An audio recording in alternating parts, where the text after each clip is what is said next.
Now we've come to the segment Christian freedom. Okay? So Kenneth Chapin, this begins with his statement, all things are lawful for me. Kenneth Chapin, in contrast to the law which bounds persons, also the gospel as a liberating word. Okay? So the problematic understanding of freedom. No? How do you say free is free? And then the gospel gives freedom. Church as a liberating community. This note of freedom in Christ flows through all of Paul's writings. His statements concerning Christian freedom were usually made as a a means to correct, no? Against the narrow legalism of Jewish religion, Judaism. But there were those in the Corinthian church who used their freedom to create new slaveries. And that is the problem we want to look at. Misuse of freedom and testimony. Both cases discussed in chapter 6, filing lawsuits, sexual relations with prostitutes, deal with a serious breach of community and an ensuing bad witness to the world. Paul argues that by taking disputes to a pagan court, by fulfilling one's sexual drives outside the body of Christ, one is violating Christian community and Christian witness. The freedom slogans in Corinth, everything is permitted to me. No, it is good for a man not to touch a woman. This one, in 7:1. This one naman yung kabilang extreme celibacy, that because they think sex as evil, so wag na lang mag-asawa. Do not marry na lang because yung sex is understood from may natin activities na done in the temple, lalo na yung background nila. And then all of us possess knowledge, and then no idol in the world really exists coming from those who think they are strong. Food will not bring us close to God. Is that true? Hello? Can food bring us close to God? The prayer siguro, the prayer, but not the food, no? Food will not. And then there is no resurrection of the dead. So that's a later conversation. The Christian freedom, Paul does not seem to reject the slogan, everything is permitted to me. He just sees rather the potential of that slogan for people to fall into sin. No? There is a sense in which it's true. There really is freedom in Christ. The type of freedom, liberation from sin, the effects of sin, the hold of the demons. No? But because that freedom is in Christ, there are some qualifications on it.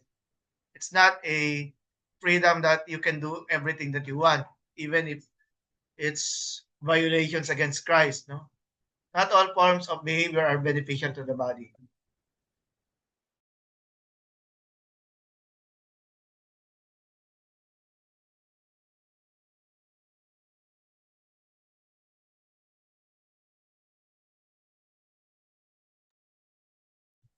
Okay, not all forms of behavior are beneficial to the body of Christ. Ay, yan nga pala, yan. Meron na kayong sermon for tomorrow. Ito lang, kunin nyo natin ito. Yan. Then, palagay ko naman nakagawa na kayo by this time. Maturin. Ako hindi pa eh. But that's okay. Less to answer. Paul might well have said all things are permitted so long as they build up.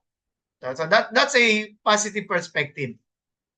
No? As long as it builds up. No, it's not it doesn't puff the head. It builds others up.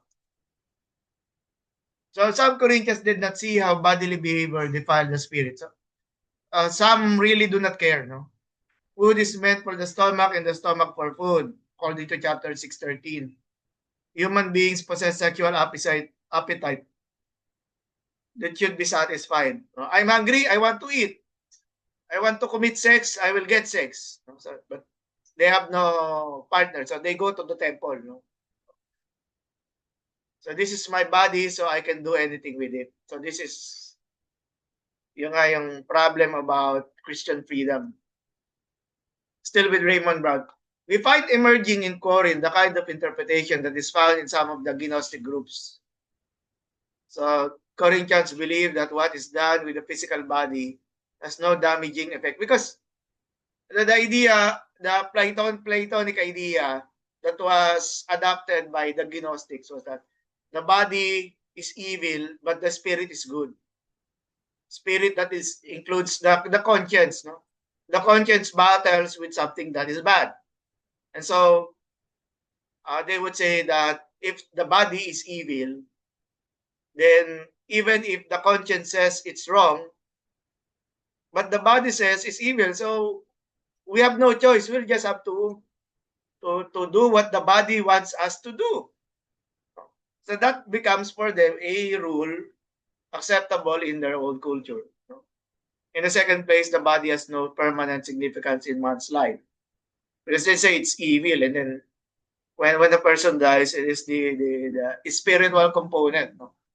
That is that remains conscious, no? So shopping, food for the stomach and the stomach for food. But Paul contends that sexual intercourse, unlike eating food, involves the whole person. A person who has continuity in the resurrection. He took the position that to deal so casually with sex is a violation of the whole Christian view of persons. A corrupted view, rather, of the understanding of humanity, as we can see here. Still with Chaffin, the Christian view of union with Christ is an argument. Now we are now moving close to the conversation about marriage. No? Against usually joining one's body with a harlot. The passage he quotes Genesis 2:24, Adam and Eve, no, the relationship.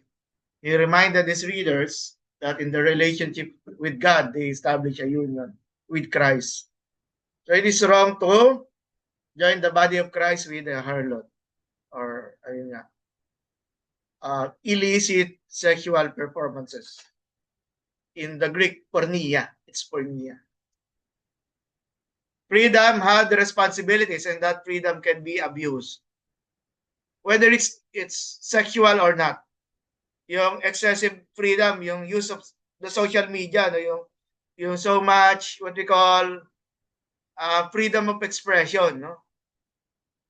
For other peoples or for people who do not believe in God, they say that it's okay, no? But please, no, wag po natin gagawin yun, please. Now I'm sensing that the love which forgives makes tough demands and that our character is determined by how we use our freedom. We need to learn to let this unconditional love create in us a holy life lived in response to His love. Priority of love. Now, we are moving ahead with chapter 13, but just to respond to Christian freedom. No? The themes of love and respect for the other, unity and different parts of the body. We are united. And then appropriation of the gifts of the Holy Spirit. No? And so that is more important than the leading of the Holy Spirit than excessive freedom. I'm not saying you do not use your spiritual gift or your spiritual tongue. No. The problem is too much freedom on that part. No? Kasi yun, love for the other as a genuine maturity. And then the principle of building up the other and discerning differences. That has something to do with the gift of administration, if I remember. And then everyday practical problems of social and religious life in Corinth, chapters 8 to 10. Summary, Brown, it is Raymond Brown's. Because we belong to God through redemption, however, that we make it our aim to use our bodies to glorify God. Since we belong to God, our bodies belong to His service. When we live for God and thereby praise Him with our bodies, we do so in joyful obedience. The command becomes a source of joy, freedom, when done in a Christian manner. No? It becomes a source of joy. It is the fulfillment of the purpose of our bodies, doing what is according to the design of God's purpose. The service of God cannot be spiritualized as to permit a fundamental misuse of the body that spends its life for Christ will be raised up to life. No? That is same body that will experience the resurrection. And so it is indeed special holy as portrayed in the metaphor, the temple of the Holy Spirit. And yan. But no, maybe na lang yun sa fiesta. I do not want to, to really get into that. Yan. How do we see Jesus Christ from 1 Corinthians chapter 8? Ito, more on, yung tawag mo dito, Christology. But, yan. And then how does Paul relate the body as the temple of the Spirit with the ways Christians do with their body? And then how do we regulate Christian freedom among our members? Yeah. And it's another challenge, for church leaders within the Zoom room. Okay, it's now your time to shine. And I know Christian freedom remains a continuing issue. And the part of it is yung excessive emphasis on yung leadership, no, yung ano tawag mo dito, submission to the authorities, no. Sometimes, no, leaders can be excessive with regards to their understanding and implementation of submission to leaders. But I do not know about you. Christian freedom po yun, yung we on our part, no, are using it for our own advantages.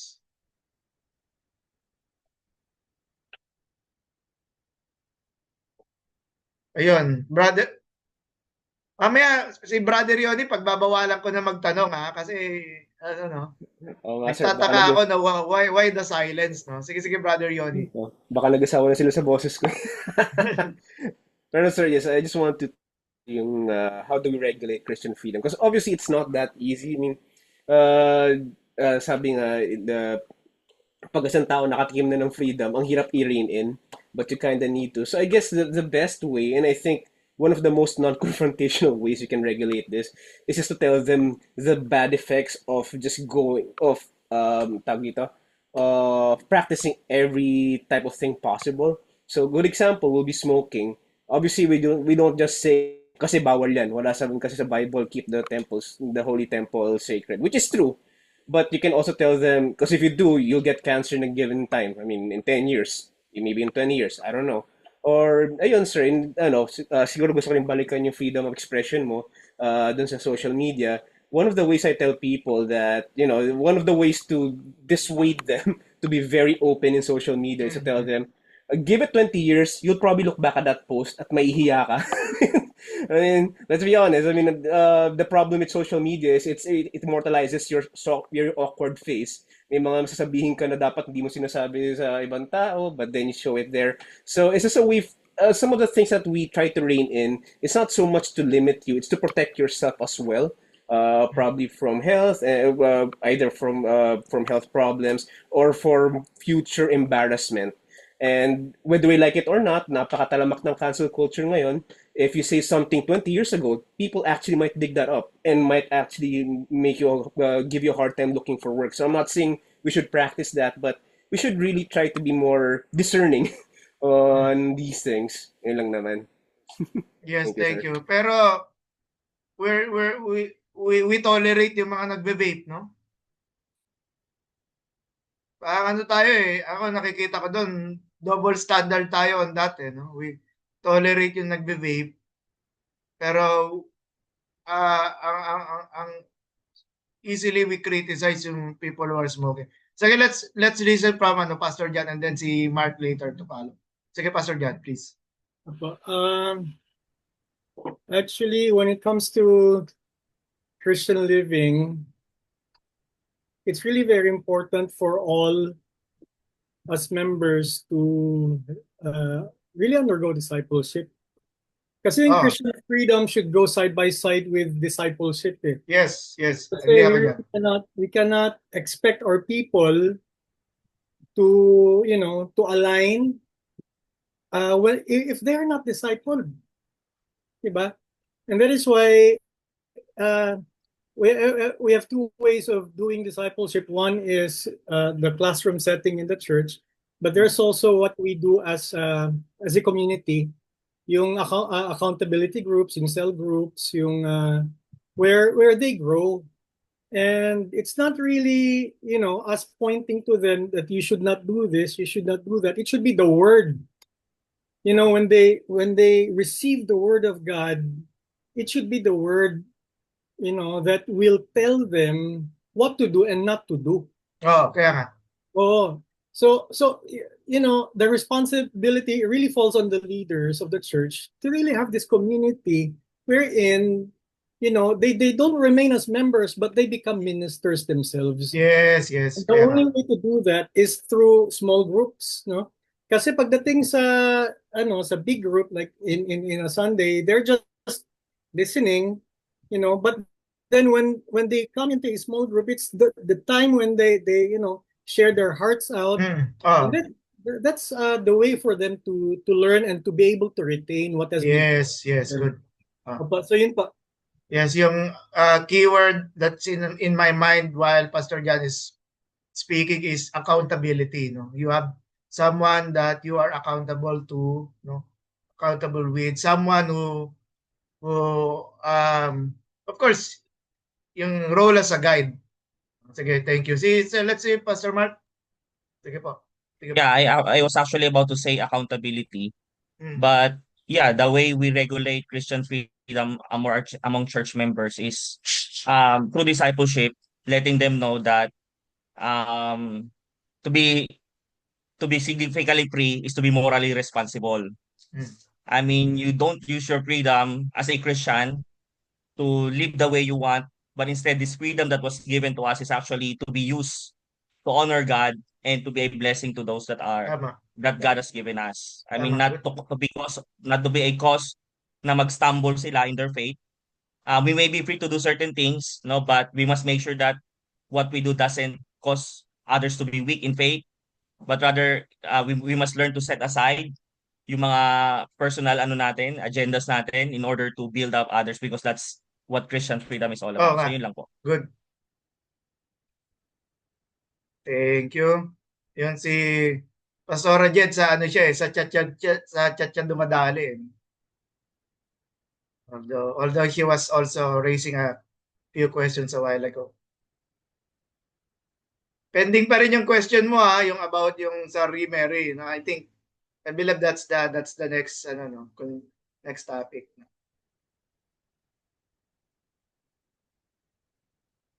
Hello.